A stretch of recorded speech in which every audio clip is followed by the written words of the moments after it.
আপনার তথ্য একদম সঠিক। দীর্ঘ প্রায় 2 বছর বন্ধ থাকার পর অবশেষে আগামী 28শে জুন রবিবার থেকে বাংলাদেশিদের জন্য ভারতের ট্যুরিস্ট পর্যটন ভিসা আবেদন প্রক্রিয়া পুনরায় চালু হচ্ছে। আজ 25শে জুন 206 ঢাকায় নিযুক্ত ভারতের নতুন হাইকমিশনার দীনেশ ত্রিবেদী যমুনা ফিউচার পার্কের ভারতীয় ভিসা আবেদন কেন্দ্র IVAC পরিদর্শনের সময় আনুষ্ঠানিকভাবে এই ঘোষণা দেন।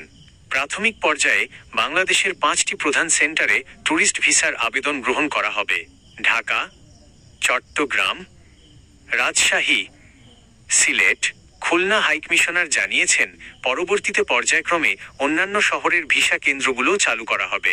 এছাড়া মানবিক ও জরুরি বিবেচনায় মেডিকেল ভিসার কার্যক্রমও আগের মতো অগ্রাধিকার ভিত্তিতে সচল থাকবে।